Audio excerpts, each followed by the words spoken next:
Yang Speaks is sponsored by ExpressVPN. Why haven't you gotten a VPN yet? Visit expressvpn.com/yang.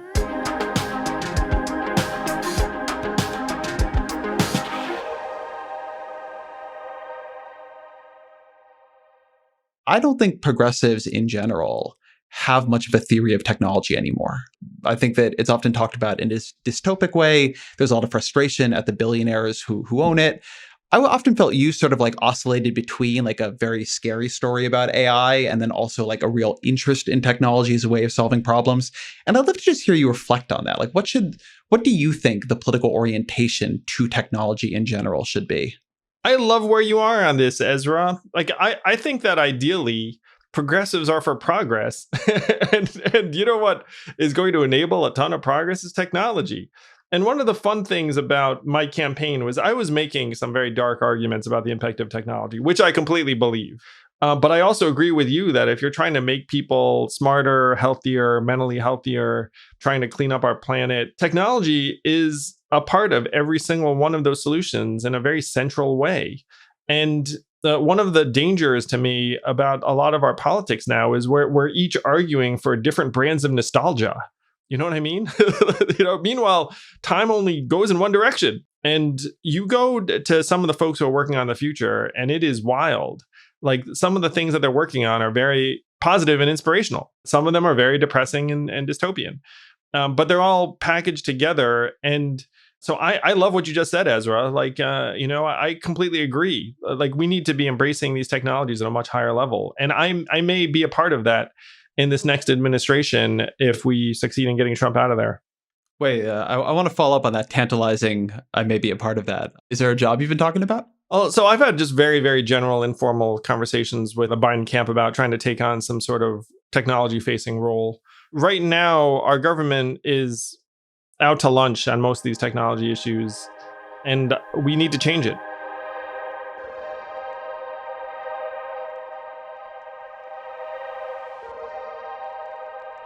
Hi, everyone. Welcome back to Yang Speaks. This is Zach Grauman. I was Andrew's campaign manager and the co-host of the podcast with Andrew. Today, we've got Ezra Klein on the podcast. And for those of you who have been following Andrew for a while, we were on Ezra's podcast really early on in 2018, before Andrew was really in the campaign, really gotten pretty popular.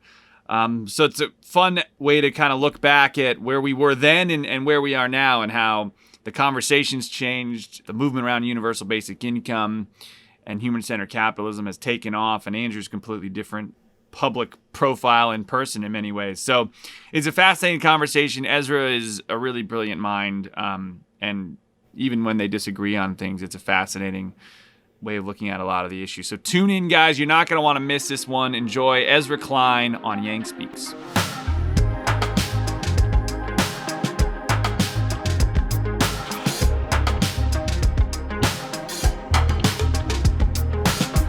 I first had Andrew Yang on the podcast back in August of 2018, which feels like forever ago.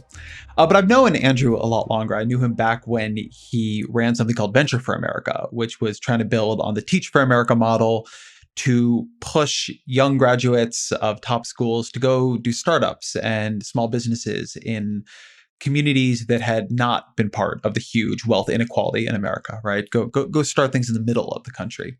That was a super fascinating guy then. And then when he ran for president, I thought it was interesting, did not expect all that much to come of it. But he did, I think, a really remarkable job. He pushed ideas out into the mainstream that weren't there.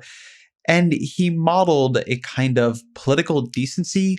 And oftentimes in the debate, in a way I appreciated, a quizzicalness. You could see him sitting there thinking, like, this is how we do it. This is what it looks like. That I always thought was valuable and refreshing. When Andrew was on the podcast last time, we debated a bunch about AI and what it would do to the economy, and whether or not a UBI would be the right solution, a universal basic income would be the right solution, even if AI did upend the economy. But a couple years later, we are living through a very different kind of economic upheaval. Andrew Yang is no longer a presidential candidate, though he did speak at the DNC and made some interesting points there that we talk about.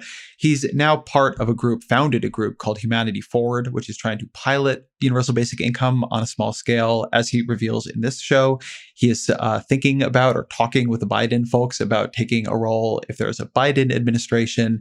He's got his own podcast called Yang Speaks. Everybody's got a podcast now. But I wanted to have him on right now because we've been going through this series about mobilizing the economy. This podcast is part of that 4-part series, the final part. Unbox, the series is called The Great Rebuild, and it's made possible here and there by Omidyar Network, which is a social impact venture that works to reimagine critical systems and the ideas that govern them and build more inclusive and equitable societies. My part of it, the part I wanted to do here, was about how do we remobilize the economy post-COVID?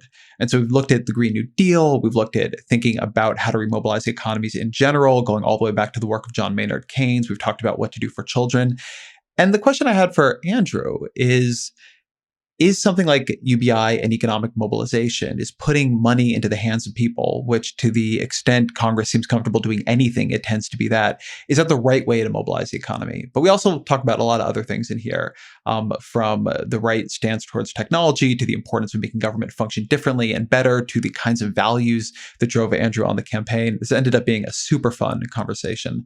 You can find all the podcasts in the series, plus pieces from the highlight, including a special issue coming in September at vox.com/the-great-rebuild. Again, vox.com/the-great-rebuild. But here, with great pleasure, is my podcast with Andrew Yang. Andrew Yang, welcome back to the podcast. Thanks, Ezra. It's great to be here. So in the time since you've been here, you became a famous Democratic presidential candidate, went from long shot to one of the last 6 or 7 standing in the debates. How has your life changed? Well, my life has not changed as much as one might think, Ezra, because of COVID. I have been in with a family similar to you and Annie and the little guy. Is it little guy, right? Little guy, 18 little months. Guy, I had that right. Good. So little shrieking guy. Yes, they do tend to shriek a lot. My first was a real shrieker, and he remains so to this day. And that was a while ago for me. My older is 7, so he's still a shrieky 7-year-old. But my life has been similar to many other Americans, where I've been in my house a whole lot, been Zooming a whole lot. And so I certainly feel grateful that I have the ability to contribute and help in a greater fashion than I would have months ago. And super indebted to everyone who supported my campaign for that. And no. You're giving me the political answer here. Don't give me that. Like, you represent something for people now, and you didn't before. People put hopes in you, and you hold those. And you, like, how does that feel? You've become something you weren't before. It's a lot to hold on your shoulders. Wow, Ezra, you sound like you're speaking from experience. Do you hold a lot of people's hopes and dreams over there? You want to? Listen, I got no gang, man. I do genuinely feel grateful every day to the Yang Gang, and I do feel this responsibility to use whatever platform or power I have to help people. So we've been putting money into people's hands because everyone knows Andrew Yang is all about giving money to people. So we've distributed $8 million plus in direct economic relief in increments of between $250 to $1,000. In some cases, up to $3,000, like $1,000 a month over 3 months. So that's been a real focus. Been helping down ballot candidates. This is all getting political again, Ezra. I apologize. I genuinely have felt a ton of responsibility to do as much good as I can, because there's so much suffering and pain and anguish right now in the country, and I feel like I'm one of the relatively few people who might be able to help. We're going to talk a lot about UBI in this conversation, as people might expect, and giving people money and how that might remobilize America. But I want to talk about something from your presidential campaign that I was reflecting on. When you began the run, and you and I have known each other a long time, way before you ran for president, but when you began the run, I understood it as a campaign based on ideas that you thought should be in the national conversation and weren't. And then what surprised me about the campaign, the way it played out, was how much you emphasized an approach to politics, a way of talking to each other, a way of talking about each other that felt different. And I'd like to hear your thinking there, how your thinking evolved during the campaign on political persuasion and what interpersonal values were missing in politics that you felt able and felt some resonance from bringing into the race. Ezra, I have to say, it was a real surprise to me where when I showed up on the scene, I thought I would be received and perceived as to the left of Bernie, where I thought that people would say, even Bernie didn't go so far as to say, give everyone money. like Bernie, stop short of that. And that I was somehow going to be the most progressive seeming candidate. And I used to joke that I was going to be like Bernie, but younger and more Asian. But that's not how I was received at all. I was received actually as this alignment type figure where I was talking in terms that other candidates were not. And what's funny is, for me, it was just the way I communicate. So people listening to this can take that for what it is. But I was arguing from facts and figures and my concern about the fact that we'd eliminated 5 million manufacturing jobs, 4 million due to automation, primarily in the swing states that decided the 2016 election. And just by my talking the way I talk, it ended up being a different approach to politics that some people got excited about. So that was something I did not anticipate. And I did end up learning from it and adapting to it. And I learned that there are a lot of people that do want us to approach politics in a different way than we have been over the last number of years. So this is a weird thing to tell somebody, but I don't think that's actually what it was for you. And maybe I'm wrong on this, Really? but as somebody who also built some career on being good at communicating in facts and figures, and also in the aesthetic of communicating in facts and figures, right? I didn't have a math pin, but wonk blog and charts, and there's both the reality of it, which you try to do in a real substantive way, and also the signal of it. There are other people who did that too. I mean, Elizabeth Warren is a very facts and figures oriented candidate. What seemed to me to resonate around you with folks that I did not expect was that you really never seemed to dislike anybody on the campaign trail.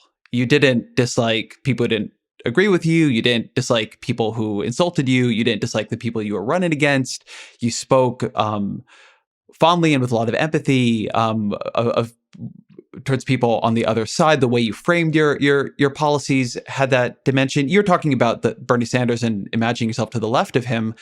But one way people experience politics isn't just ideological. It's also on this axis of confrontationalness. And you had a pretty distinctive left policy agenda, but on the confrontational axis, you were way down, right? You would talk to people Democrats would rarely talk to, go on programs they would rarely go on. And even now on Twitter, I think you very self-consciously cultivate a very nice persona in a very unnice space. And I'd like to hear a bit about how you think about that, because whether it was all authentic, I think there's at least some recognition that it has power now. And given that it's a pretty basic thing, I think it probably had more power than you would have expected, or certainly than I would have expected.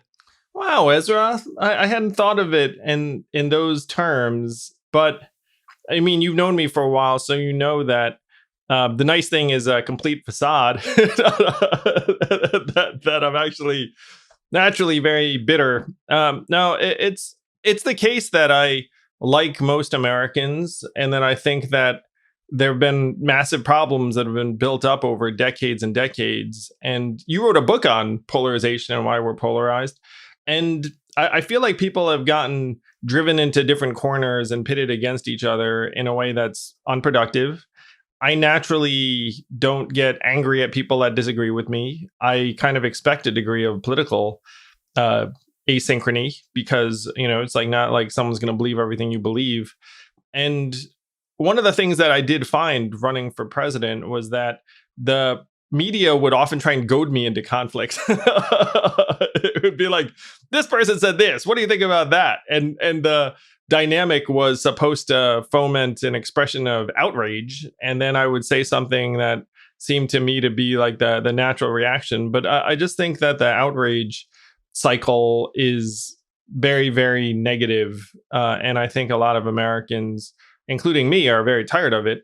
But I can genuinely say it wasn't really a strategy on my part, and it's not a strategy now, except insofar as when I'm putting out a message, I just find it more productive for me to be positive than for me to throw a rock at somebody. It always struck me too that it reflected in part the media you came up through. So I think when most Democrats run for president, they think about getting coverage on, MSNBC and in Democratic or liberal aligned publications, which tend to reward a more confrontational approach. And that's true also for centrist publications, right? You have a great story on your blog about being at an early Iowa event, and like all the reporters are there to hear Michael Avenatti, including like the centrist reporters who just want conflict. But you came up, I mean, you were on this podcast pretty early in your campaign, but you did Joe Rogan's podcast, my friend Sam Harris. You were on like a lot of YouTube world things, and it's a very political space, and sometimes it can be even an angry space, but it's like a more mixed space. You had like a lot of fans on Reddit and 4chan. And that struck me as like informing your approach way through that those are different worlds to talk to, where people have different political concerns. And it always struck me that you ended up representing a slightly less polarized media in what ended up working for you and what you then were rewarded for saying and representing in politics. Ezra, I genuinely went where they would have me, I guess, where initially the MSNBCs and CNNs and centrist publications were not very excited to have me on, frankly. So if you were me and you were like, who wants to talk to me? Like, hey, do you want to talk to me? It's one reason I'm grateful to you, because you had me on when others were not. And so I'm grateful to you. And I've always seen you as a very, very smart, fact-driven purveyor of what you regard as truth, and it's one reason I appreciate you in this conversation so much. And I did not get that vibe from some other outlets and journalists. And so, it really was a necessity, being the mother of invention, where I would talk to people that would have me on. And a lot of those folks were YouTubers and podcasters and folks who didn't have a cable network behind them. Yeah, it worked. I mean, I want to get to UBI, so we won't spend all time looking retrospective of your campaign, but it did just strike me as, I thought you and Pete Buttigieg did the best job of this, and you did somewhat differently, right? I don't think Pete Buttigieg would have gone on Ben Shapiro's show and debated circumcision.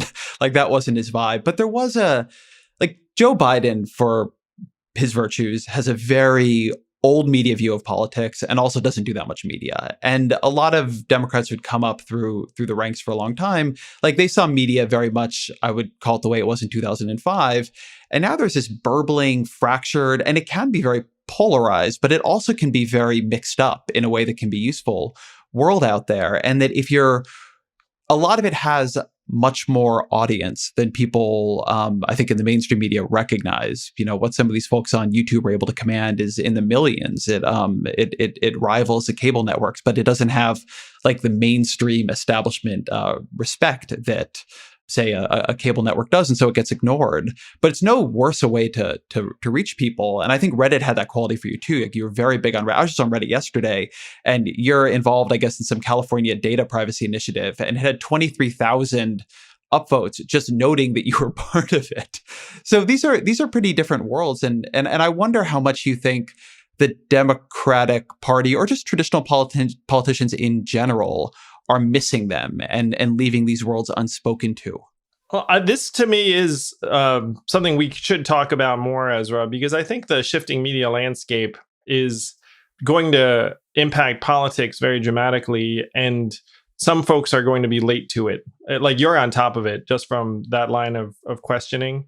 But if you look at the cable news audiences, you're looking at the low millions, and it tends to be like the same 2 million people over and over again. And you're talking about a massive population of, tens of millions of voters. And so you hit it on the head, where if you look at the audience of some of the biggest podcasts, it goes into the millions. It is higher than the cable newscasts. And the cable newscasts drive this media narrative bubble that then gets self-reinforcing, and then everyone looks out and says like, hey, aren't you concerned about whatever the heck we were concerned about yesterday? And meanwhile, like, they're just listening to Joe Rogan or whomever, like that they're getting a very different perspective, and they're hearing about issues that are more relevant to them than a lot of the DC oriented issues. The biggest example of that on the trail was impeachment. I don't think I got a single question about impeachment the entire time. And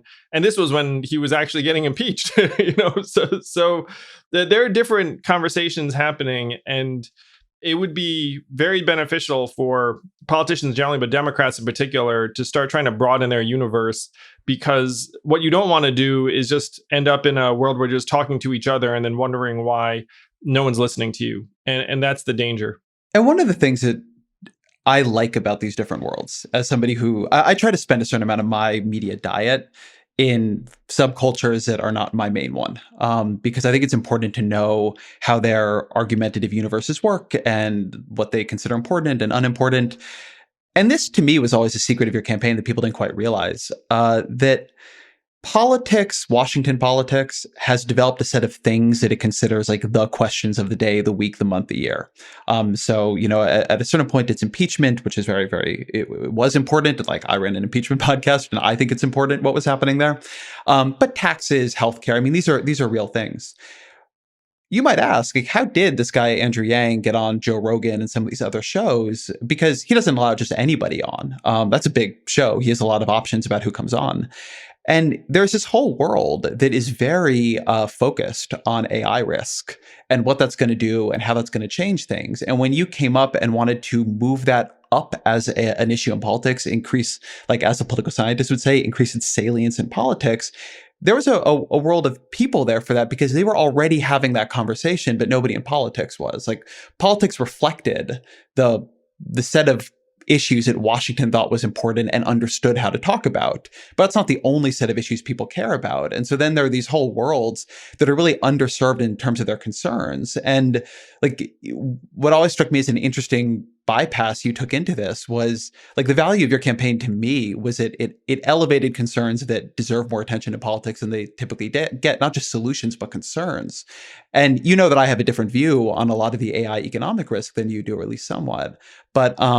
But there's no doubt that it should be talked about. And so you went where people were talking about it. And I think there was a lot of surprise that so many people were so concerned and so engaged on this and so ready for a candidate to try to say, no, this should be one of the 10 issues we talk about. Like, let's move something else out of the frame.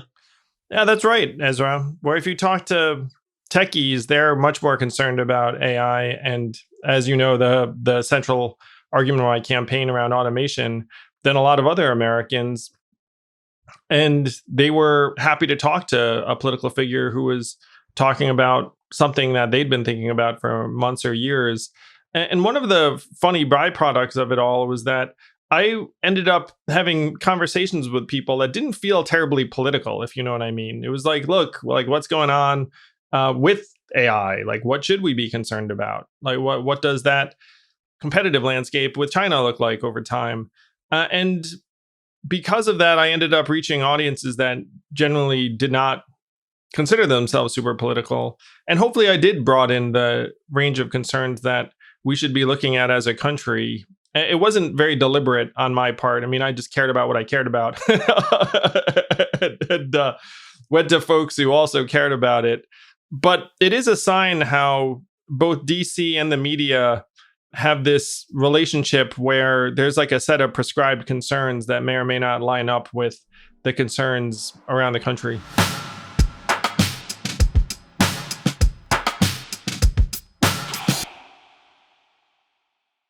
When I was running for president, I slept on a lot of mattresses. there were a lot of mattresses involved. We never got bed bugs, which was, especially in the early days, a minor miracle. Thank goodness for that. Airbnb, hotels, motels, whatever it was.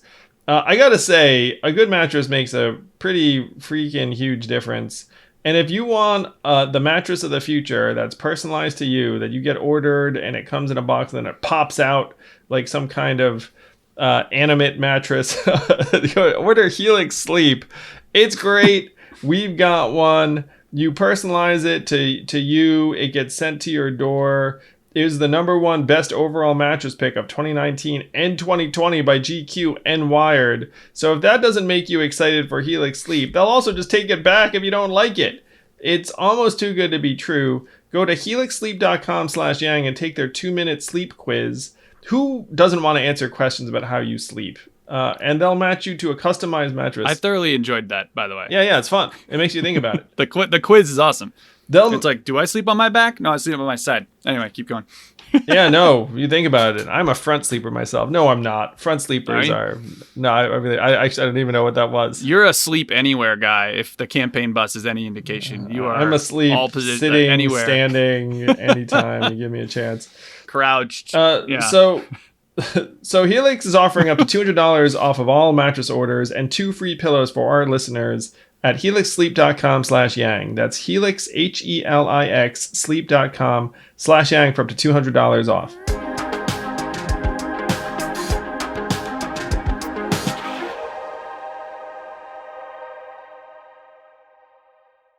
One of the things that I think politics systematically underrates in importance and tends to be very bad at talking about is technological change just in general.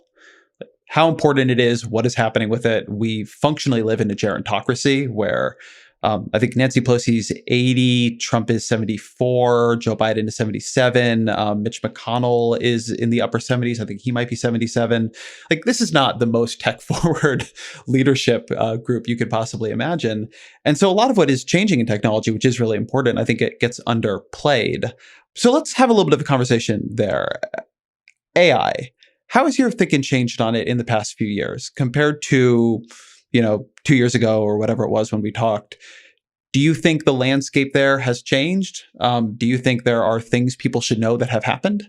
A lot of the things I was concerned about have now come into full view because of the pandemic. And you know that companies that were considering investing in AI and robotic meat packers and the rest of it, and robot aisle cleaners in the grocery store, now those companies are accelerating the investments.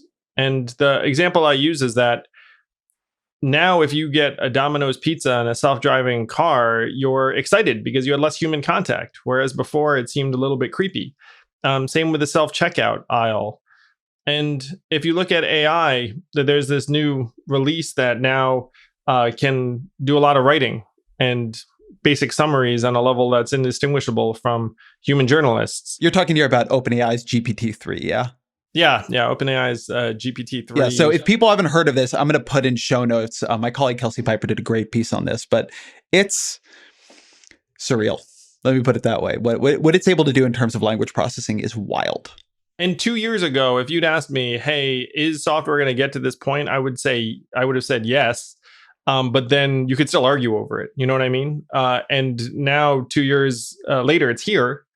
And you can see the commercial potential of this technology. One of the reasons why I was so concerned about the impact of AI on our labor force, Ezra, is that I know how many, frankly, inefficient jobs there are in a lot of these major companies, where if you gobble up another company and you have 2 different systems, you might keep dozens, even hundreds of folks around just to keep the systems talking to each other. you know what I mean? Like there's a lot of weird stuff when you get into the bowels of some of these organizations.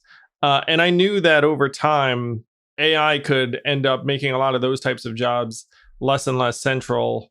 The arguments about human labor and AI, they tend to be non-market driven and kind of romantic. You'd be like, oh, like you can never replace a human who does what Ezra does or what Andrew does or whatnot.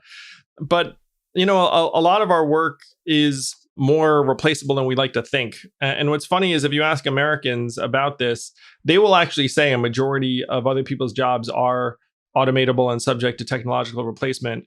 And then if you ask them about their own job, the vast majority will say, not my job. That's just the way we're wired.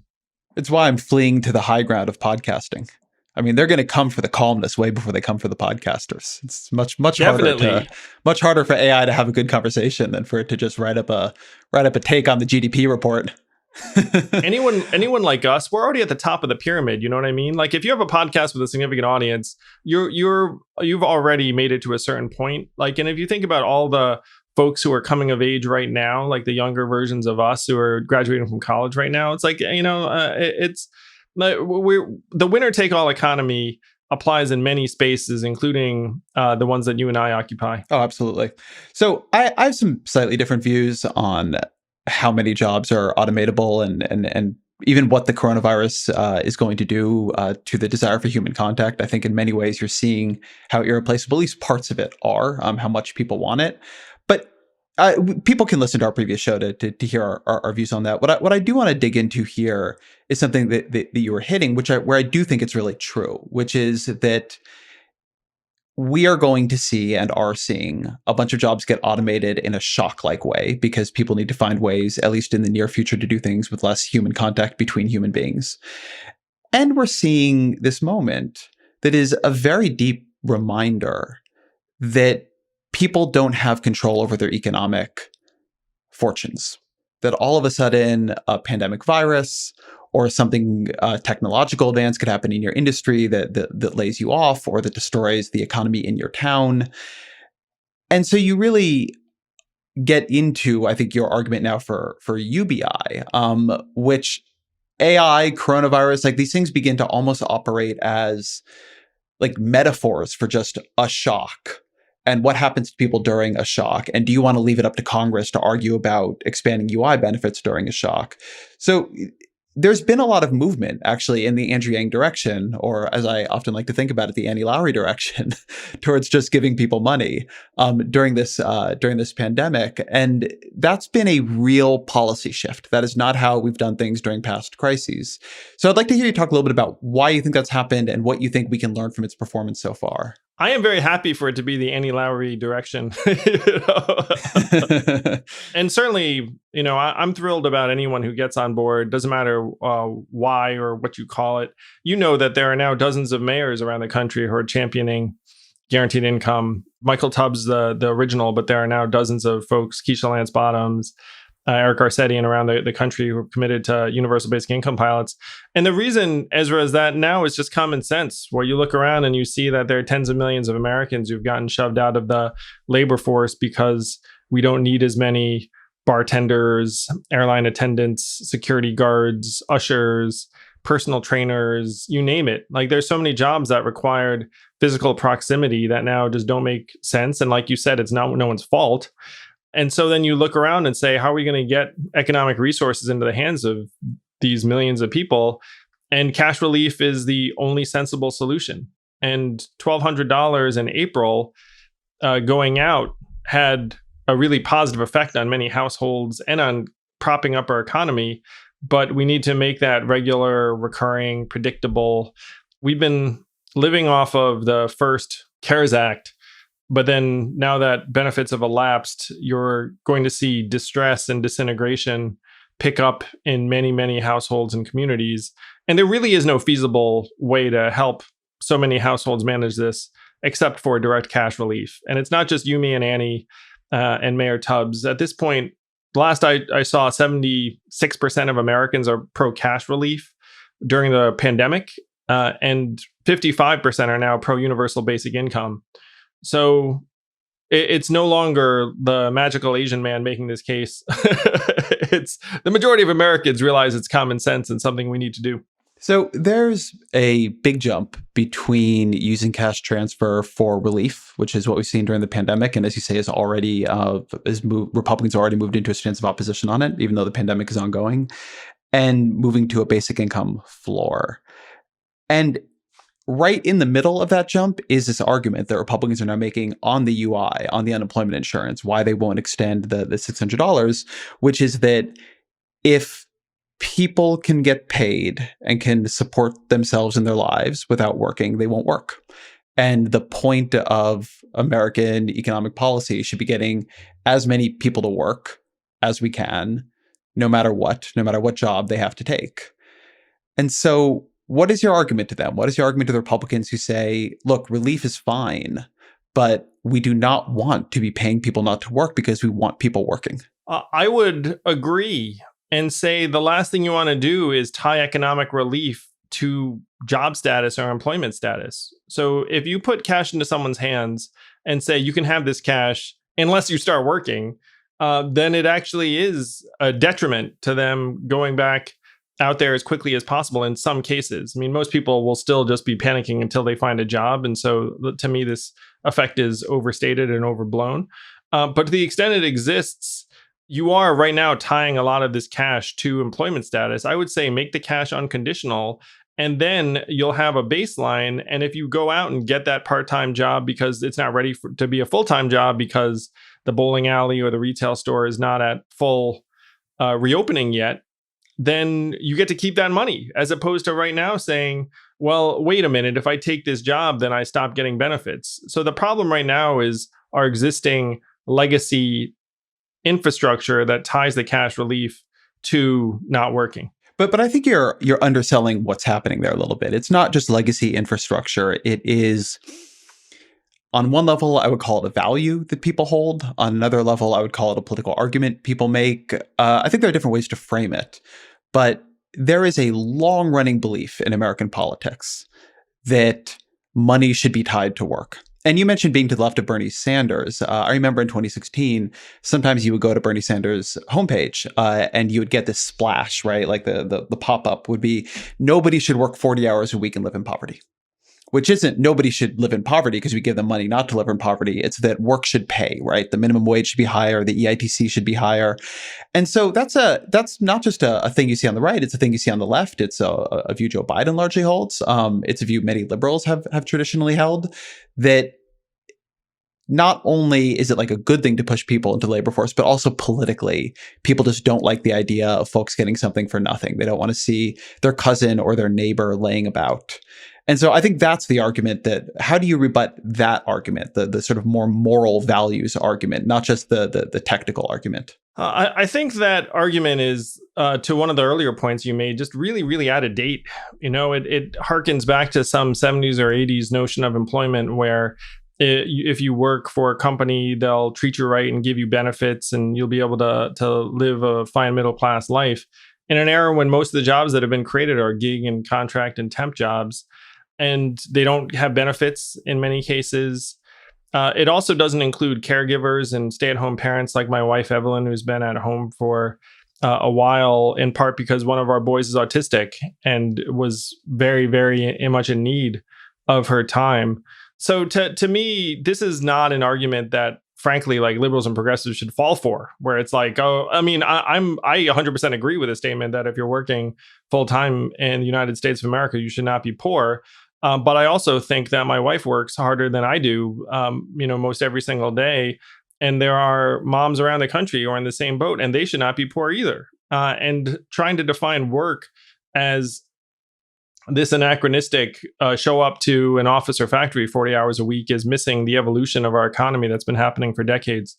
Why a UBI rather than a negative income tax? I'm a huge fan of a negative income tax. And if that's where it netted out, I would be thrilled. I prefer a UBI for multiple reasons. I even think it's probably a better sell politically, but like the reasons why I prefer the UBI are that it lowers the administrative burden because you don't need to figure out how much I made last year or this year. It removes any strange shenanigans in terms of trying to report a low income. Like if you have like a couple, for example, you could be like, how about I work and you don't work, and we'll make it so you don't have any income, and then we'll make it so you get some money the following year. And it alleviates a timing of payments issue, because if your circumstances change from one year to the next, you're not likely to get your negative income tax immediately when you might need it immediately. And politically, I think it's more appealing to be able to say to everyone, look, you have intrinsic value. This is how much you get for being an American, a human being. But I'd be thrilled with a negative income tax if that's where we wound up. I mean, if you alleviate and eradicate poverty, I am all for it.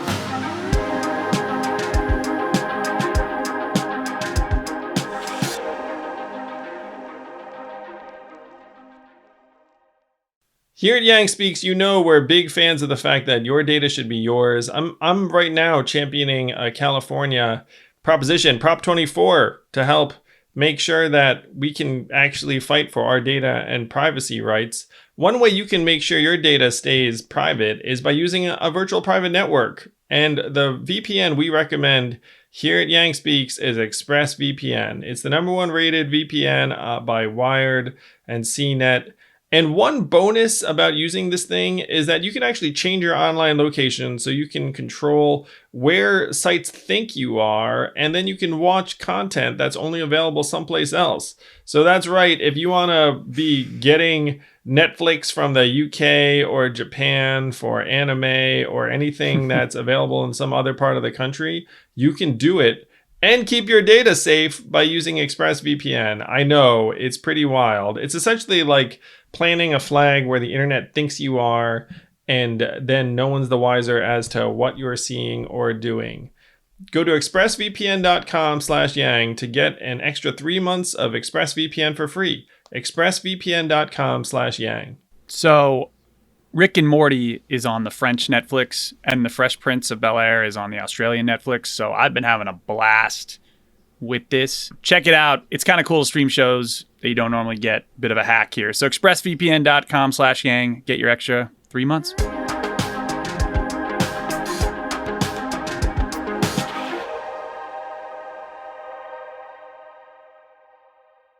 Do you think the U.S. government has a spending constraint on it? Could we do a UBI and a Green New Deal and Medicare for all and just put it on the national credit card, or do we have limited resources and we have to make choices between them? Well, the argument I made on the trail, Ezra, which I sense you'd agree with, is that we have a revenue problem in that the biggest winners in the 21st century economy are paying zero or near zero in taxes very often. And the most prominent example is Amazon, the $1 trillion company that paid zero in federal taxes last year. And so what I said to folks is like, look, if you have Amazon paying zero in taxes, you're going to have affordability problems for sure. And that if you harness the gains from the Amazons and Apples and Netflixes of the world, then you have a lot more revenue to work with very quickly. And then if you put that money into people's hands, that money does not disappear. It ends up going right back into the local economy in the form of car repairs and daycare expenses and the occasional meal out. And those businesses all then create more opportunities and can create virtuous cycles that help end up creating jobs and human well-being. But the big thing, Ezra, I think, is that we need to stop measuring our economy in terms of these narrow economic outputs, where if you try to figure out what's good for us by what's good for the stock market, then you're lost. And so if we Wait. But I'm going to hold you on. I'm going to hold you on this argument before you go into it, because I want to stay on I'm not measuring our economy by narrow economic outputs by GDP right here. The question I'm asking is can we afford it? I know. Do we need to pay for? Yeah, do we need to pay for things like this? And what I would say is, I know the corporate tax data on this stuff, well enough to say that the list of things that I just gave you, Medicare for All, UBI, and Green New Deal, you could do everything that the folks I know who want to tax corporations and rich people quite a bit more think we should do. And in most cases, I want to do those things too. And you wouldn't come near paying for this set of things. So at some point you have to. There is a question of whether or not these things are worth raising taxes for, which I often think they are, but taxes are a hard sell. And then there's a question which you will sometimes hear people who associate with modern monetary theory and other things arguing, which is that maybe we don't need to raise taxes for them. Now, a lot of MMTers would say you can't do things this big without raising taxes because you'll get inflation. So that's an argument as well. But that's my question for you. Like, do we need to figure out how to pay for it? Because if we have to figure out how to pay for it, then it's going to be it's going to force more choices and more sequencing. I agree with everything you just said, Ezra. And I also have seen the math. and I know the price tags on some of the things we're talking about. But one of the things I said to folks on the trail was, what is the cost of not addressing climate change? Or what would the cost of climate change be if we just let it wreak havoc and ravage our country? And then people reflect on that for a second. Most of them don't know, the size of the economy pre-pandemic was 22 trillion or so. So if I throw that in there, then they say, well, climate change is going to cost us trillions of dollars and thousands of human lives if we were to do nothing. And so then you start thinking, okay, the cost of inaction is in the trillions. So then what is the benefit of our investing in climate change mitigation? Particularly if you start measuring how we're doing based upon how we are actually doing as human beings. Like if you have a group of people drinking unclean water or having their town submerged, that might not show up in certain economic indicators, but it ought to. So the way I'd answer your question is to say that we should not be thinking we can just do everything under the sun in terms of putting it on the government's bottom line, but we can be much, much more aggressive than we currently are about making large-scale investments in our own future, in our infrastructure, addressing climate change, and putting universal basic income into our hands. Because in many cases, a lot of these investments will end up paying us back in both human ways and economic ways. And the argument I'd make on the trail was that if you have universal basic income in people's hands, does that improve our educational outcomes? Does that improve our health outcomes? Does that reduce the cost of incarceration? Does that improve the ability of ex-convicts, their ability to reintegrate into society? Like there are many, many things that we spend a ton of money on right now that we could reallocate or alleviate if we invested directly in our people. And that was what a lot of people were missing oftentimes, is that the investments you and I are describing actually pay off, and in many cases pay for themselves. So I couldn't agree more on the disastrously narrow way we think about investment, and particularly on climate change. But that actually gets to the core of the series that this podcast is part of, about remobilizing the country.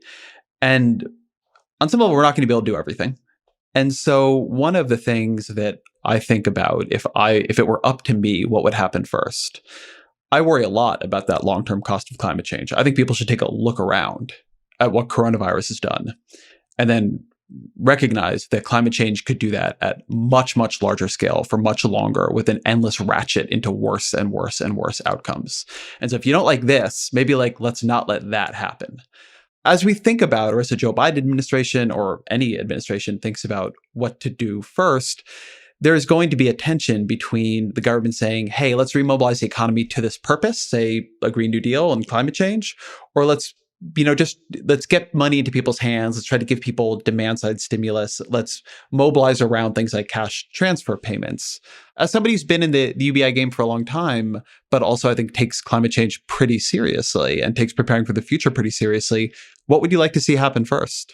I think we should be investing in people immediately, because I'm terrified as to what's happening in households and families around the country right now, Ezra, where no, it's a stressful time for me and Evelyn and my kids. I'm seeing my kids suffer somewhat for the fact they just don't see other kids. And I feel like we're very, very fortunate on the high side. If you look at the mental health statistics right now, they're staggering in terms of depression, use of the crisis text line. Like there's just a lot of pain right now. And so the first thing we have to do is just make sure people can put food on the table and keep a roof over their head and not have mass evictions and the rest of it. And so there are the structural ways that you can do that by, for example, continuing an eviction moratorium. But to me, those are temporary measures in a way that putting cash into people's hands would be more direct. Obviously, in my case, it would be in perpetuity. And I think you would see a lot of folks have their heads up very, very quickly. I also think that having people be able to meet their basic needs is an accelerant for addressing climate change, because if you have everyone in a position where they have to do whatever the cheapest thing is and they have no other choice, and then you ask them to change their habits in some way or care about climate change even, it's actually much more difficult. The climate change investment, and it's related to this human well-being question, we just need to create jobs in any way we can. I mean, the labor market is in such a disastrous condition.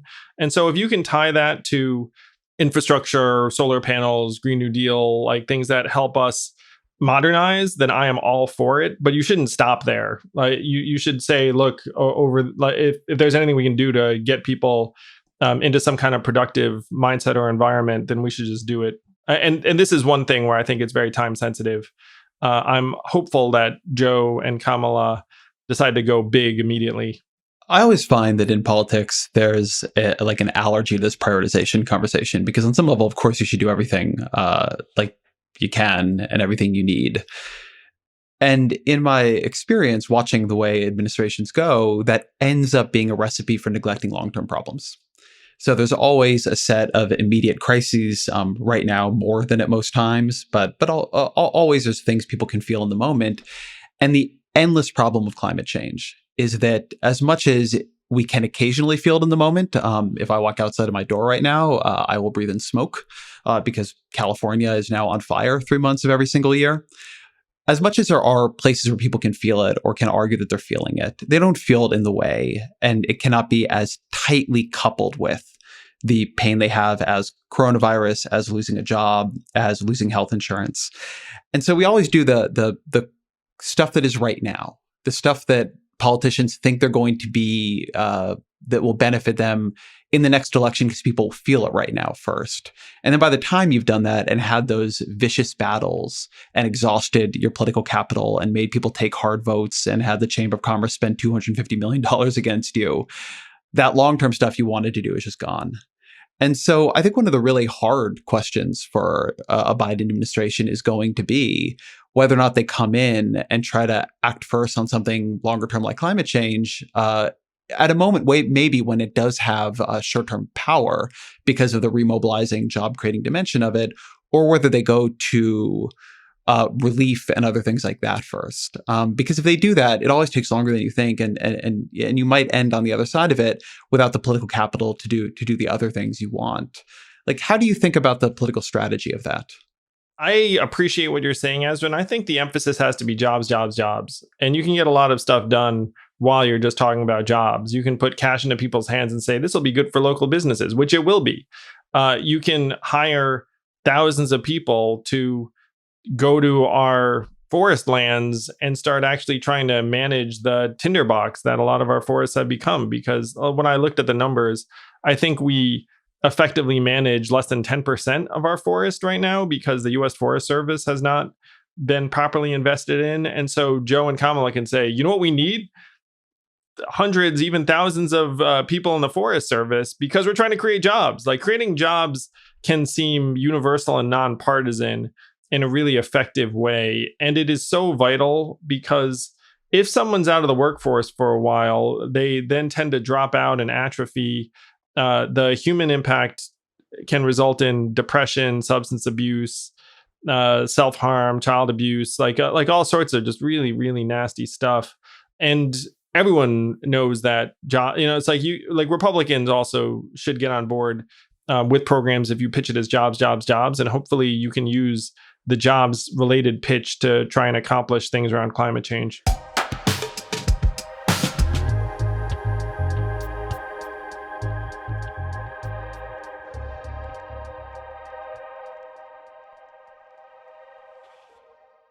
One of the toughest things about this time right now is taking care of yourself, feeling healthy. It's so easy to eat poorly right now. I don't know about the rest of you, but I am not sure I've been getting enough vegetation in my diet. And one way you can resolve that quickly, efficiently, in a way that's doing your body right is to use athletic greens. It's like you mix it with water. It creates this all-in-one drink. It's packed with vitamins, minerals, everything your body needs, and you can sense it. You drink this stuff and then your body's like, what was that? That actually was stuff that I need that I never get. That's actually the sense you have. So if you want to feel like you're treating your body well in a way that's convenient and efficient and will work for you very, very reliably, go to athleticgreens.com/yang and claim my special offer today, which is to receive the free wellness bundle with your first purchase. That's up to a 1-year supply of vitamin D and added value when you try their comprehensive daily all-in-one. Just do it and you're done. You feel like you did yourself a service.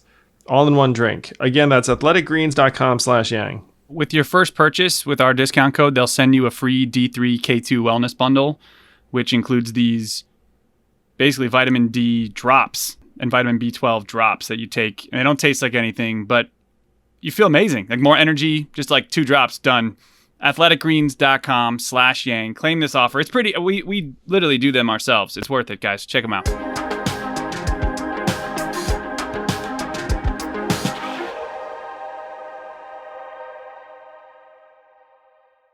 One of the things that has often appealed to people about UBI has, I think, created a false sense that conservatives support UBI when oftentimes, if you look into those proposals, they collapse the rest of the states so you can do UBI, which I think is not generally what you and a lot of progressives support. But something that people like about it, and cash transfer in general, is that it is a way of getting around the inefficiencies and lack of capacity of the state. And I mean, you see this right now with how much trouble state governments are having doing UI. You see it with the complexity, particularly the rollout of Obamacare, but of Obamacare in general. It is hard to make the federal government work. And doing things where the federal government has to do a lot of complicated things, it's even harder. And there's possibility for corruption and for self-dealing and all the stuff you read about in the papers. And meanwhile, Social Security is a program that works really well. And so there's an appeal to going in that direction. I'm curious, as you were on the trail and as you've thought about this, and somebody coming from a background that was often very concerned with efficiency in the private sector, how you think about that problem, the deep lack of trust Americans often have in the federal government to do hard things, and the more often than I think a lot of progressives would like to admit, times when both state and federal government prove that mistrust had validity. Like, how should a Democratic administration think about and address that fundamental failure and political problem? This was one of the big elements of my pitch to folks, Ezra, which is I said, look, a lot of people are not that confident in our government's ability to take resources and deliver value to us, in a way that you'll actually feel and be able to utilize every single day. But if it's in the form of cash in your hands, then you'll be able to utilize it in a way that like benefits you the most. Like, you can solve your own problems. And there were a lot of folks who were not traditional Dems who were very, very sympathetic to that line of thought, which I happen to believe and agree with. And you talk about healthcare.gov. I was looking into the rollout, which we all remember in 2013. Ooh, boy, do I remember that rollout. Yeah, no, it's painful, and like, you look at it and it's not exactly inspiring confidence in folks. And you have to take that to heart. Like, if you're a Democrat and progressive, which I consider myself, you have to have ambition as to what government can do, but also a sense of reality as to how government can deliver that value to folks. And if the government puts cash into people's hands, it's going to produce so much value and also increased confidence in government among Americans, where you look up and say, well, the government got this right, like, this cash certainly helped me a lot. And like, I then turn around and got groceries or got my kid, a tutoring session or whatever the heck it was. And that becomes a very, very powerful glue to help knit us back together, instead of just constantly saying, don't worry, this stuff's happening. And you should appreciate that it's happening because I'm telling you about it. Instead, it's something that they'll see in their bank account every month. It's just a very, very different experience that I think can actually bring the country together in a powerful way. My friend Tyler Cowan, who's an economist at George Mason University, has a great podcast called Conversations with Tyler. I think one would describe him as a libertarian-leaning economist, but he's a very idiosyncratic political thinker. Over the past year, he's made this argument for what he calls state capacity libertarianism, which is, I think it's a little bit of a strange idea, in that he's arguing that libertarians should or need to move in a direction of worrying more about what the state can deliver than just about how to take the state apart, which I think, for obvious reasons, has some issues inside the Libertarian Coalition. But I've been thinking about state capacity progressivism, because I think people assume that, like, all progressivism is focused on state capacity. And in my experience, it isn't at all.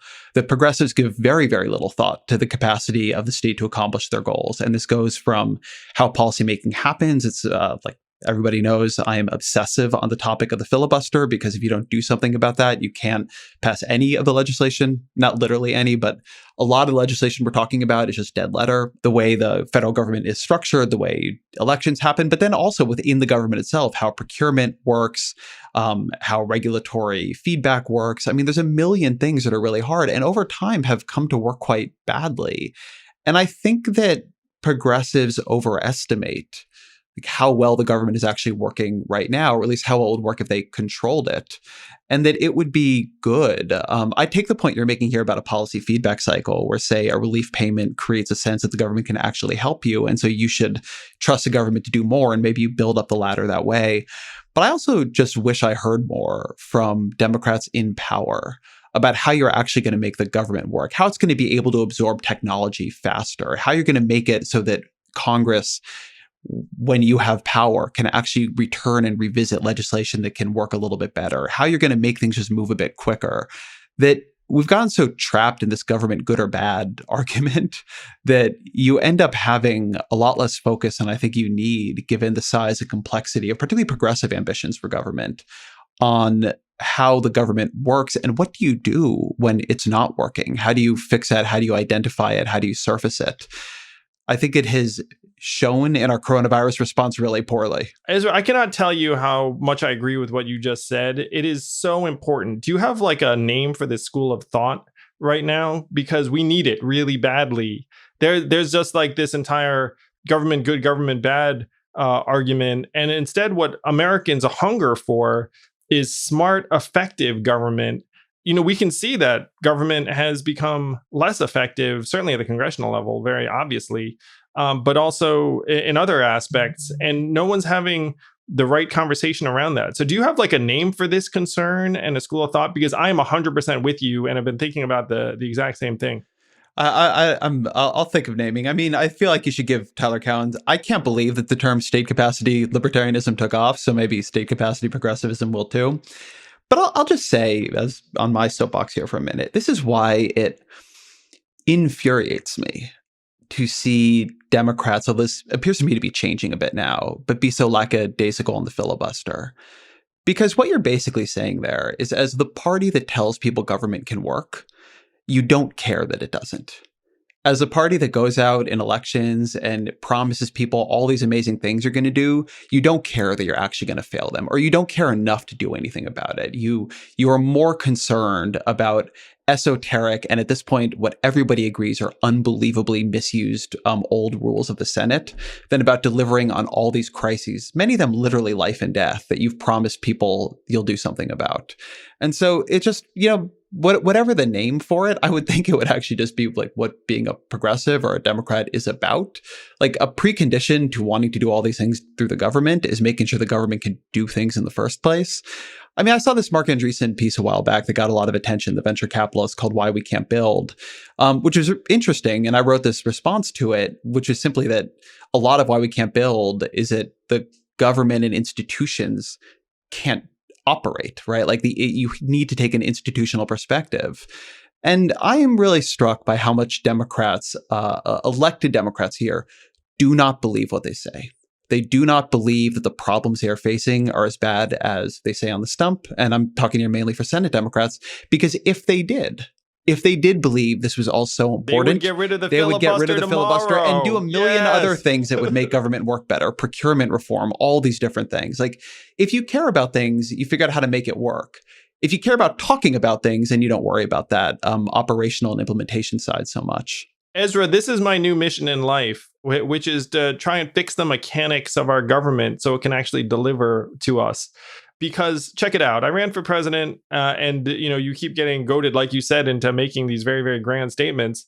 And then you start reflecting. And I had this reflection. You can say whatever you will about me on it, but I had the reflection where I was like, oh my gosh, like if I get into DC, I need to deliver these things. You know what I mean? Like what's the point of making these arguments if you're accepting a government that couldn't deliver on them anyway? And so you need to get rid of the filibuster. You need to have the operating system of government get refreshed and updated. You may not agree with this, but I'm for term limits in part for this reason, like the reason you described, where you have this gerontocracy. The average member of Congress is 62, I believe. They don't understand what's happening in most of the country. And the fact is their incentives are not tied to whether we succeed or fail anymore, because as long as they know they can't get challenged in their district, which a lot of them can't be because it's a safe district and, you've got like a 7-digit cash advantage to start with, then they can actually let us sink further into the mud and keep their jobs. And they know that. And so the government failures that we're talking about, like I'm very, very passionate now about trying to actually get in and fix the mechanics so that our government can function. And that's democracy reform, that's legislative changes like you're describing. That's in my mind term limits. And I even have a clever way that we can pass term limits. You say, look, everyone, let's pass term limits, but current legislators are exempt. And that way it's no skin off your back. It's going to be the generation after you. But at least this way we can look forward to legislators that actually are just trying to get stuff done and then go home, as opposed to crouching in DC for decades at a time. I'm not a term limits fan for reason I've argued on the show, but I'm not gonna get us in that morass. But I think what you're saying in general here is really important, and I just remember watching 2000 Democratic presidential debates, and you lived through them in a much more intense way than I did. And just thinking as people argued over like minute questions of like this Medicare for all plan or that Medicare for most plan, or like this gun control plan that won't pass or that gun control plan that won't pass, that it was just a fantasy land debate. Because until there was agreement, even just among Democrats, right, who still didn't even have control of the Senate, right, the two questions that mattered, or the three maybe, is like, if a Democrat wins the White House, so the two next questions that matter for a governing agenda is, did Democrats win Congress? And did Senate Democrats do something about the filibuster? And if the answer to either of those questions was no, then virtually everything else that got talked about was gone. Not literally everything else. So some stuff you could do the budget reconciliation in a complicated way that makes legislation a lot worse than it would otherwise be. So it's not a great alternative, but there's some stuff you could do that way. But all the stuff about democracy reform, gun control, like everything that isn't an executive order or a foreign policy decision is gone. And it would get like almost no discussion. And it all just struck me sometimes as a very, I would call it unserious, but it's actually not harsh enough. It was a deceptive way of doing politics. It seemed like a bizarre theater performance. And this is from someone who is part of it. And I would react to it being like, wow, like these are our lines. Like what's going on? Like what are the stage directions? And so, Ezra, I've got a name for this, like the mechanics you're talking about of this movement. It's like the let's get real. Like let's stop playing in fantasy land and say like, okay, like what can we actually get done? What are the rules we need to change to get it done? Who do we need? Because so much of our politics is degenerating into value statements. It's one reason why I think I seemed different is because people kept sticking a mic in my face and saying like, make a value statement, make a value statement. And it's like, I'm just trying to solve problems. Like the main problem I want to solve is that people are poor for no reason. And that if we change that, we'd change a lot of other things very positively, including, I believe, our fractured politics, at least in some measure. But you're like the let's get real stuff. I mean, you're right. Like if you have a filibuster, it doesn't matter if I change a couple seats here and there. Like you're never going to get to a threshold where you can pass the filibuster. There's nothing in the Constitution about a filibuster. It is just some weird, arcane, esoteric Senate rule that took on a life of its own.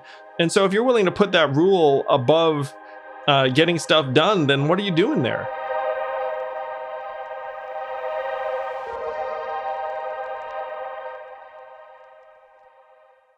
"2020 is unfortunately a total disaster for small businesses. You have to do anything you can to survive. And one way that you can help your small business is to make sure you can efficiently onboard folks when you need them quickly. Indeed.com is the #1 job site in the world because it gets you the people and the hires you need fast. And if you're looking for a job, you go to Indeed.com and it has the employers who are looking actively right now for folks like you.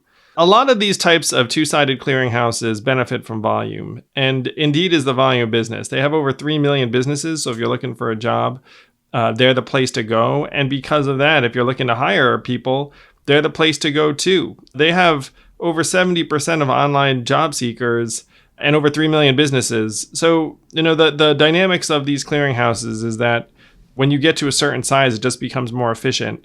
And that's what Indeed has become. Right now, Indeed is offering our listeners a free $75 credit to boost your job post, which means more people will see it quickly. Try Indeed out with this free $75 credit at Indeed.com/Yang. This is the best offer available anywhere. Indeed.com/Yang. Terms and conditions apply. Offer valid just through the month of September.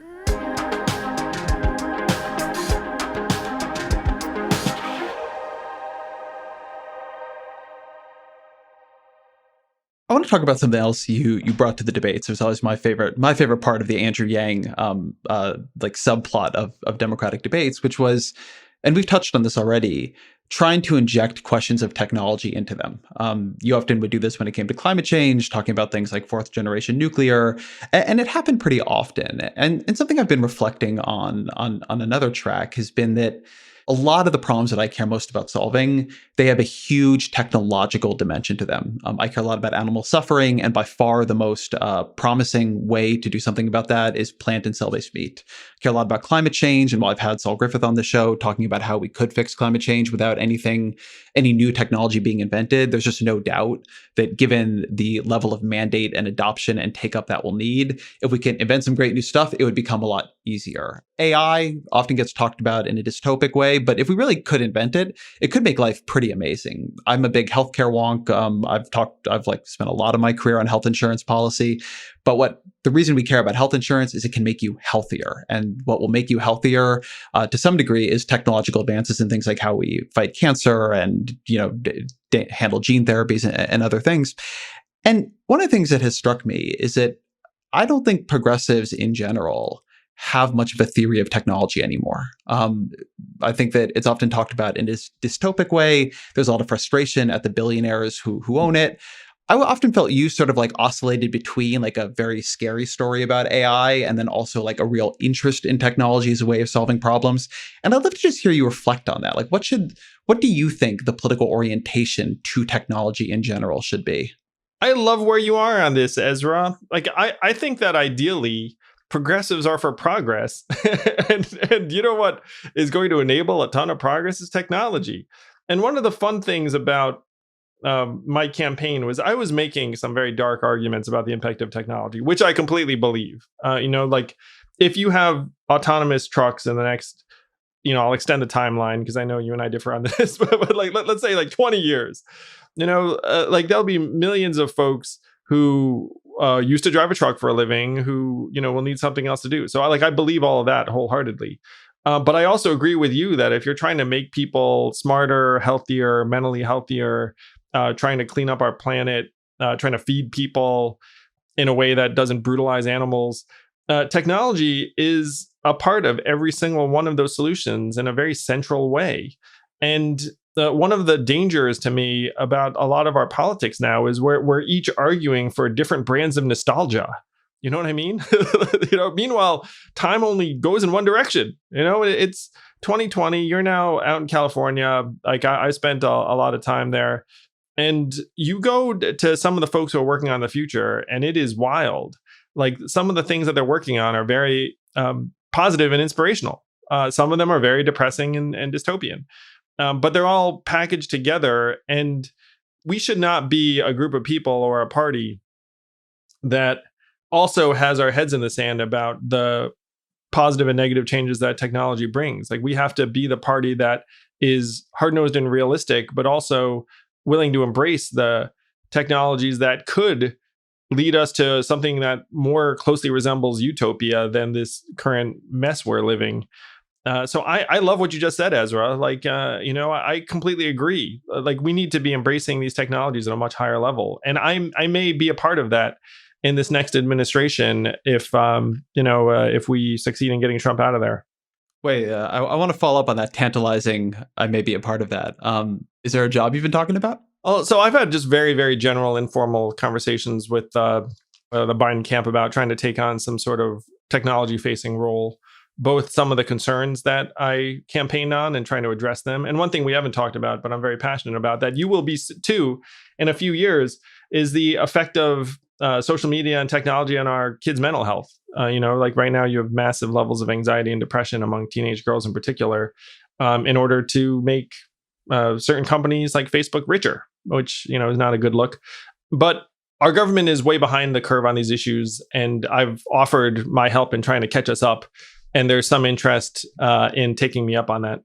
And so then to go back to this underlying question, you said something I thought that's worth picking up on about you talk to people in Silicon Valley and you go look at what they're doing, and some of it is very utopian and some of it is very dystopian.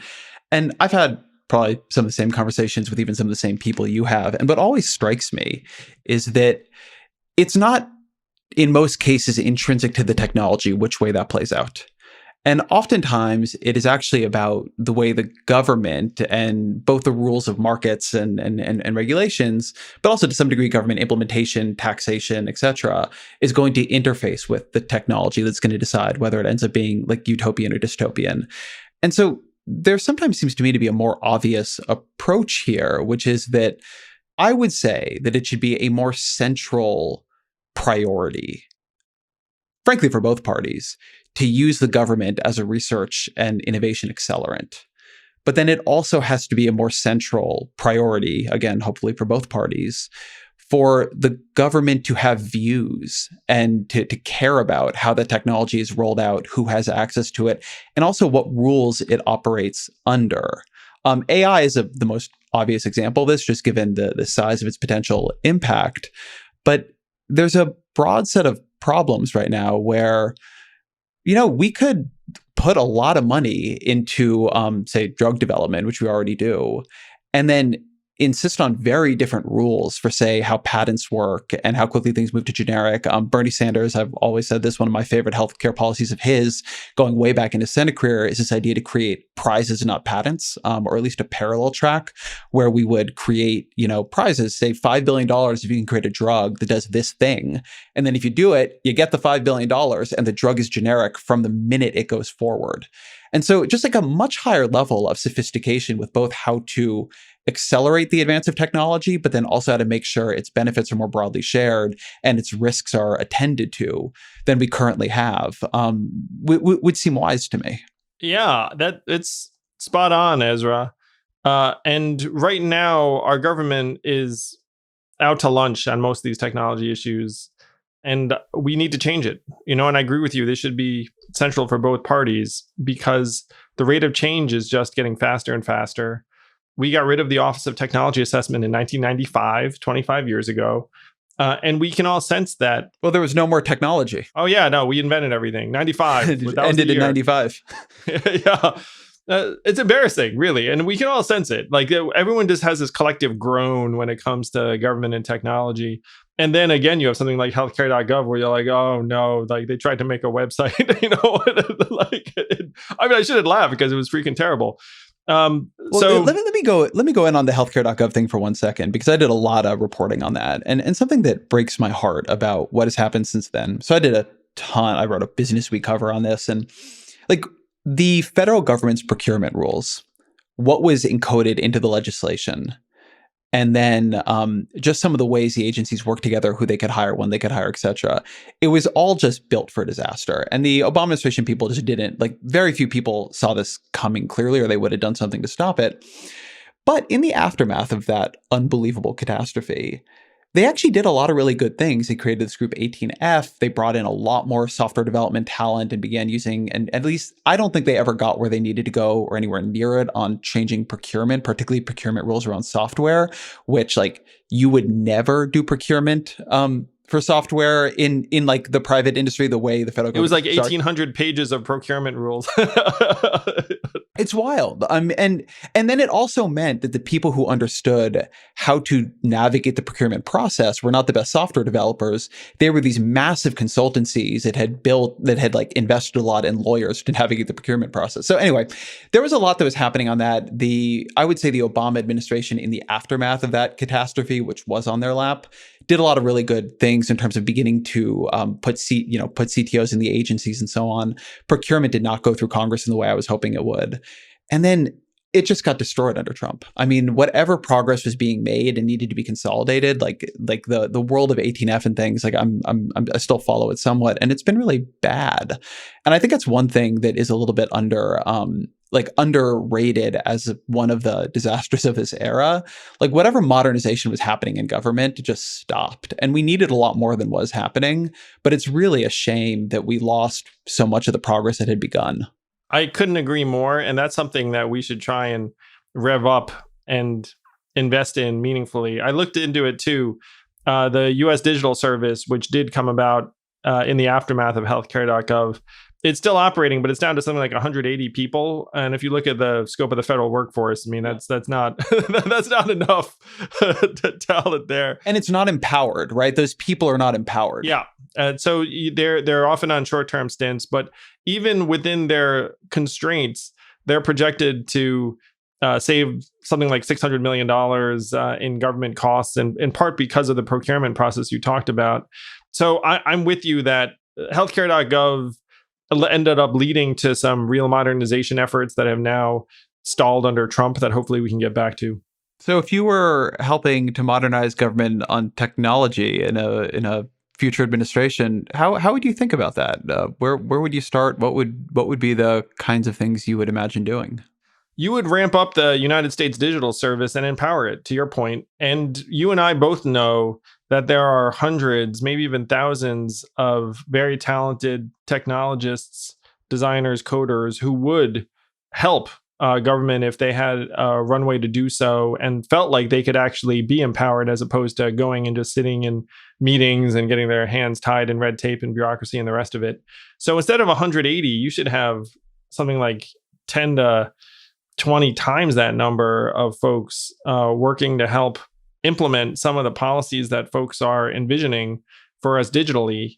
So that would be step one. You take what's been working and then you pour fuel on it. The other thing I would be trying to do is I think that there should be some kind of West Coast base of operation, in part as a talent enlistment move, because there are a lot of techies that might not want to uproot their families and head to DC. And so you need to give them a place to reside and land. And then we need to have actual experts get into the guts of the social media companies and the apps, because each of these companies is its own thing. Like you can't really have one size fits all, for example, 20th century antitrust rules when it comes to, Facebook and Instagram and the rest of it. Though I do think that they should not have allowed them to acquire Instagram. But that there are all of these features that are company specific that you need real expertise to try and get to the bottom of and see if you can curb the worst of the excesses. A lot of this conversation is operated in the implicit hypothetical that Joe Biden wins, because if he doesn't, most of the things we're talking about are not going to happen. But imagining the alternative path, what do you think a second Trump term would look like? It would be catastrophic, in my opinion, because we're seeing the deterioration and disintegration of our way of life. And I don't see that reversing itself under Trump. I think with Joe and Kamala, it still will not reverse itself as if by magic, but there's at least a chance that we'll get enough of a consensus to invest trillions of dollars in jobs, infrastructure, economic relief, healthcare, climate change mitigation, you name it. Like there's at least a chance. I mean, we have a multi-trillion-dollar hole that's been blasted in our annual economy, and tens of millions of us have gotten pushed to the side. And I said this in my DNC speech that, we have to give ourselves a chance, and we at least get a fighting chance with Joe and Kamala. So hopefully they're our next president and vice president.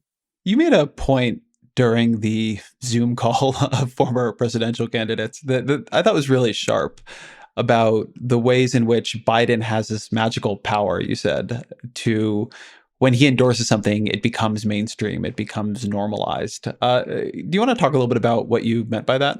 Yes. The magic of Joe Biden is anything he gets behind becomes the new reasonable. And I really saw this when he proposed this $2 trillion climate change plan, that if it had come out of Bernie's mouth, people would have seen as extreme. But because it was Joe, it was like, oh yeah, totally. That's the thing to do. And I also want to give credit to David Axelrod, who said something similar to me that I then ended up parroting in that Zoom roundtable. But Joe's magic is that he has the potential to be a transformative figure in terms of policy without ever actually coming across as transformative. It's a real gift he has. I want to ask you one more thing about a Trump second term. During the campaign, you talked a fair amount about Asian American discrimination. You wrote a Washington Post piece about feeling after the coronavirus that people were staring at you with suspicion in a way that hadn't been true before. there have been arguments about your approach to this in different ways, but when you listen to Trump during his convention speech, calling it the China virus and saying that, reelect him and he'll make sure to make China pay, like, how did that strike you personally? How did you see that playing out?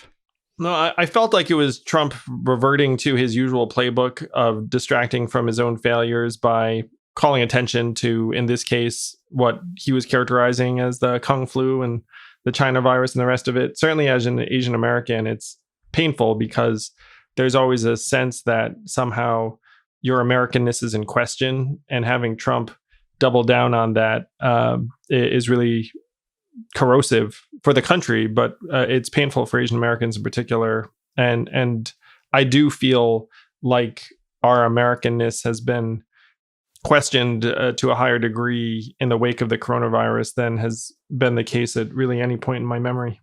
The thing that I was reflecting on after it was when I started in politics as a journalist, sort of in the early 2000s, there was pre 9/11, but then very much post 9/11, this hunger for an enemy.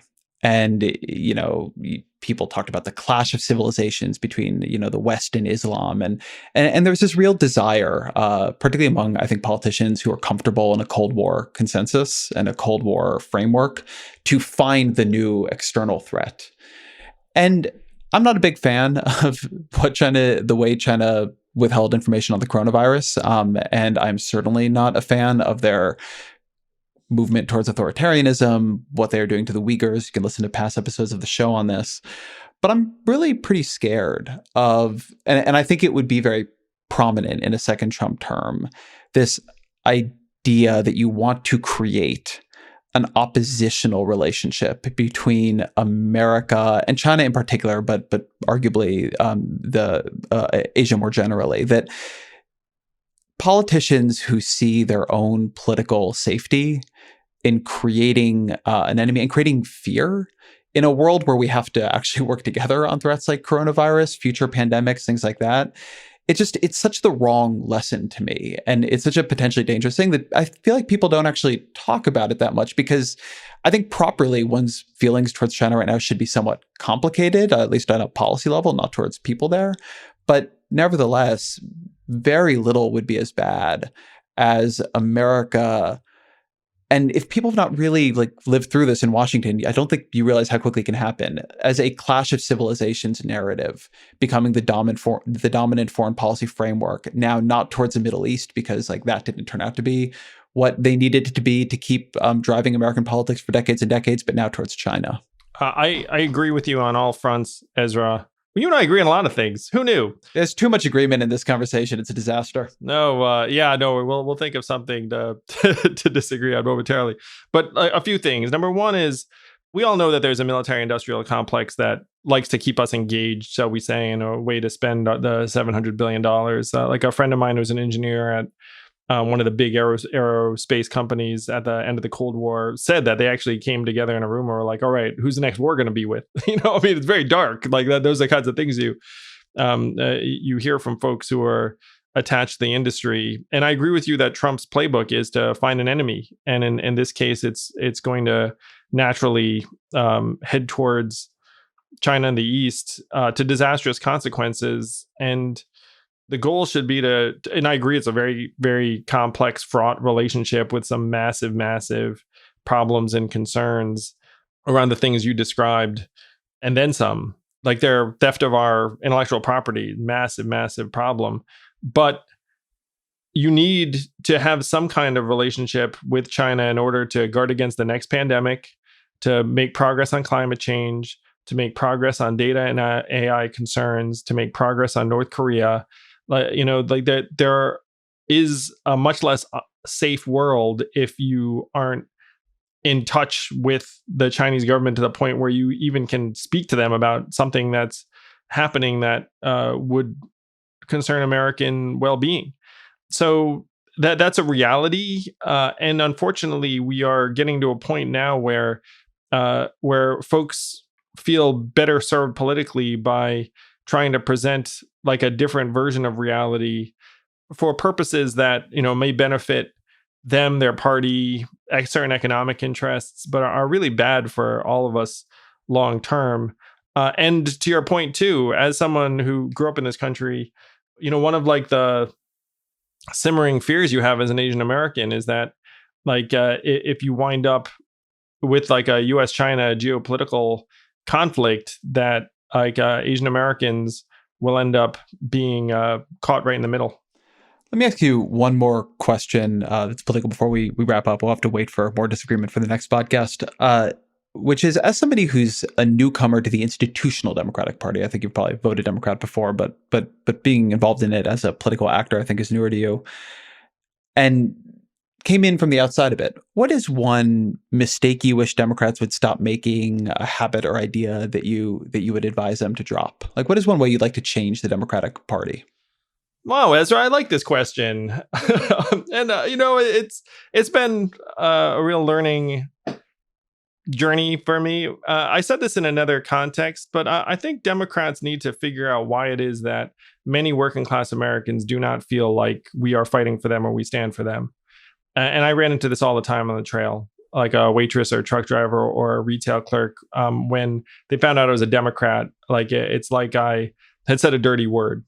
And I thought to myself, well, how is this? You're a trucker, waitress, clerk. Shouldn't you be who we are fighting for? Shouldn't everything I'm talking about actually be appealing to you? And I think we've gotten caught in these exchanges that don't actually feel like they're relevant to those folks. And we need to get better at it. I think, unfortunately, Republicans have become more effective at communicating to certain groups of people than we have. And instead of saying, well, it's their fault, we should do some soul searching and be like, why is it that they don't think that we're speaking to them? And one of the things I said in another environment was that we do not want to be characterized as the party of the educated elite or folks who just live in big cities. Because if that's the case, then trying to reach folks that we're going to need to reach around the country is going to be very, very difficult. So that would be one big message I'd have. And I'm obviously on board with a lot of the policy prescriptions that we have. I just want to try and present them to folks in a way that makes it feel like it's going to touch them and improve their lives every single day. And it doesn't seem as top down. It's more bottom up. And this goes back to your earlier point before about good government, not so good government. It's we can't get trapped in these abstractions. We have to try and translate it into the concrete and the direct. And that includes getting to a point where we can be realistic about how to deliver value to people. That's where we'll leave it. So now the final question is always, what are 3 books you've read that you would recommend to the audience? So a few books I've read recently that I enjoyed and got a lot out of. The first is Humankind by Rutger Bregman. Annie's probably read this one. Rutger is one of the universal basic income. Not just to Annie. Rutger was on the show a couple months ago now. What is time? But yeah, it's a good book. Yeah, good stuff. So the great thing about Humankind is it makes you question human nature itself. Are we as bad as a lot of folks would have us believe? Maybe not. So that book was edifying and enlightening. I really enjoyed Zucked by Roger McNamee. So if you care about what's going on with Facebook, it's a really easy to read narrative about one investor's skepticism towards Facebook that grew into more than skepticism. It actually started from non-skepticism to skepticism to fear and activism. And so if you're concerned about Facebook, Zucked is a good book to read. And then the third thing I'd recommend, which is probably near and dear to your heart, Ezra, is They Do Not Represent Us by Lawrence Lessig. And it's about democracy reform and how our representative government may not be that representative. And he started with problems around campaign finance reform, which are fundamental. But then he goes into various structural reforms around the need for ranked choice voting and other things. And I am a huge fan of Lawrence's argument. It's something that I believe we need to be paying more attention to. Andrew Yang, thank you very much. Thanks, Ezra. Always a pleasure. Appreciate you. Thank you for listening in. I hope you enjoyed this conversation. If you did, please do subscribe to Yang Speaks and click on notifications so we can let you know every time we have a new episode.